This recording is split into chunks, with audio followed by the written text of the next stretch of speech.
Hey everybody, welcome back to the Carryandcut YouTube channel. And if you're new here, I really do appreciate you stopping by and watching.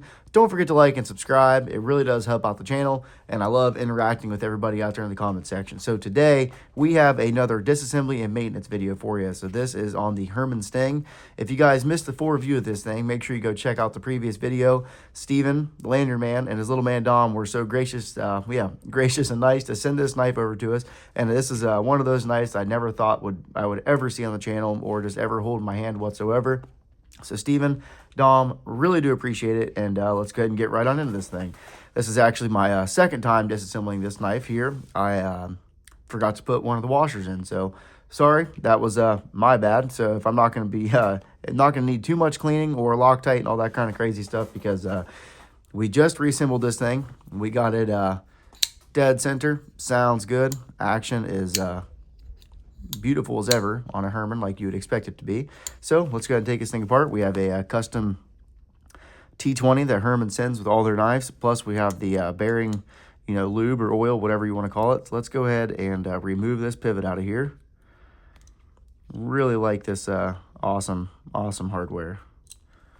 Plus, yep, so the pivot is going to be titanium, and so is the actual both sides of the pivot, however you want to call it.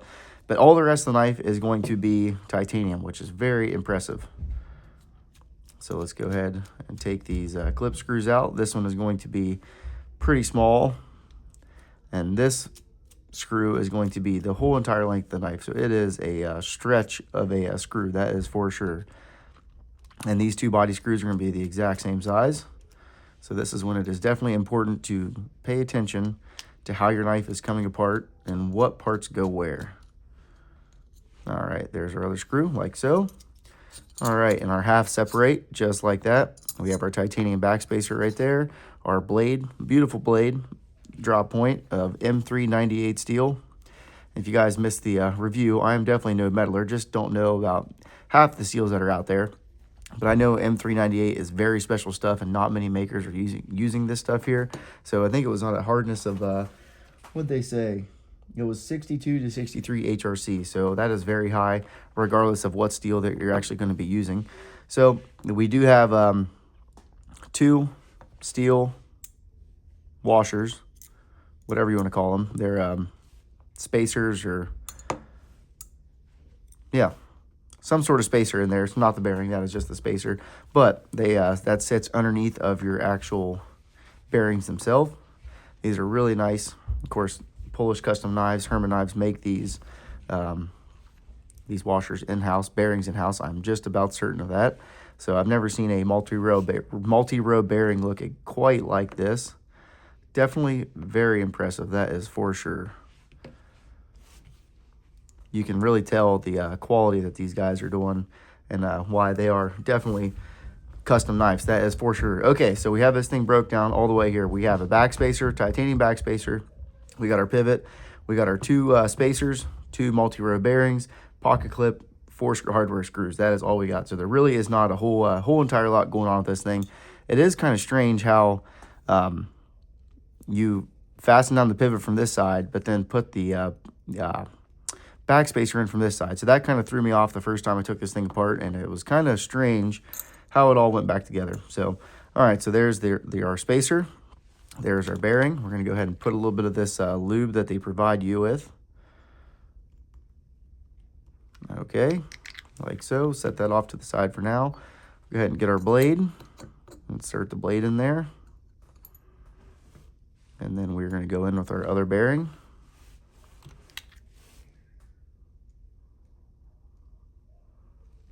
Couple drops. Go in with our other spacer. All right, so this is where things kind of get a little bit tricky. I almost feel like you could just leave this backspacer out. It has a really cool orange peel texture on that titanium, and there's like all throughout the handle, there's these little bits of orange peel titanium. It is just really cool to see. High level of machining and quality right there. All right, so with that being on there, let's push our other side of our scale on. We're going to start threading in our pivot. I just went ahead and ran this thing all the way down, not snug, but just ran it down. All of our parts are inside of the knife, so that is the main important part. right. Snug him down pretty decently. Just enough that we're going to keep our stop pin engaged and our bearings where they're supposed to be. All right, now we can come on over here to the back side of the knife here, where our backspacer is going to be living.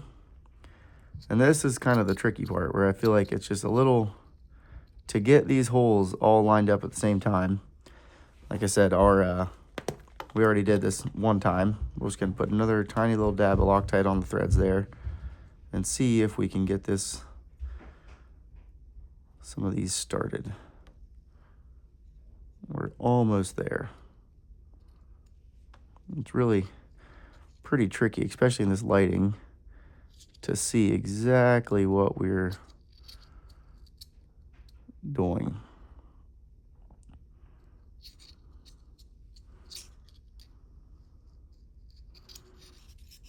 I tell you what, I wonder if we can go in there.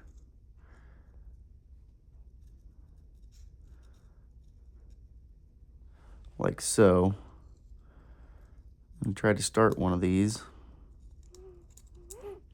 All right. At least just get one thread on it. And then we can rotate our other side down into position. That might be the trick. Instead of trying to line it up to get all three of them in there at the same time. And then, well, I guess once you have two started, then your clip screws are going to be pretty straightforward from there. All right, get a little snug down. Like I said, you have to tighten these things up pretty tight, because once you get the pocket clip on, you're not going to be able to access these screws anymore. So at this point, definitely go ahead and tighten those ones down. I like to go ahead and start my screw. The first screw is going to be the smallest one. And we're going to go ahead and put him in there, because there is a place for this pocket clip to ride on. But it's still a little bit tricky just to get everything sitting in that little ledge. So we're going to go ahead and start a thread onto there. Yes, no, maybe so. There we go.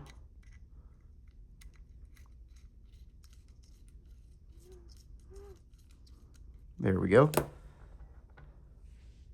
And same thing with this one. Get a little bit of Loctite on there. Not too much, just a little bit. And this screw goes the whole length of the actual knife here. So, or width of the knife, not length. I'll go ahead and throw this one down in there. Snug him up pretty good. Same with this one. And then we can go ahead and go back to our pivot. And this was snugged up fairly well. It was kind of loose when we got it, but it still had great action and great centering. All right, let's see here.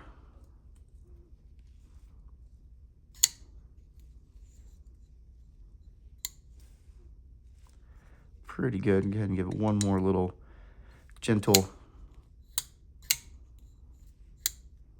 You can hear that Herman tang, they call it. I almost feel like it sounds a little bit better when it's tighter.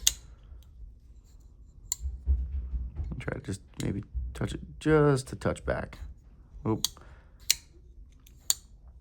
Centering looks like it's right on the money. It's kind of, this clip kind of throws me off with my visual with the eyes, but if you're looking right down the spine of the knife, blade centering right on the money, this knife does go back together extremely easy.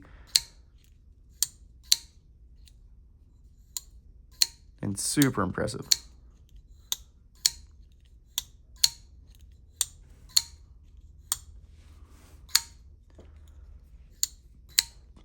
All right, and that is how you disassemble and maintain your Herman stang. If you guys have any questions, please feel free to leave it down in the comment section below. And if you guys are still watching this, make sure you guys like and subscribe, because we are doing a 2,000 subscriber giveaway. It's going to be coming up very soon. We have a TRM knife to give away, so I'm really excited about that. And make sure you guys have a really great rest of your day. Appreciate it. Thanks.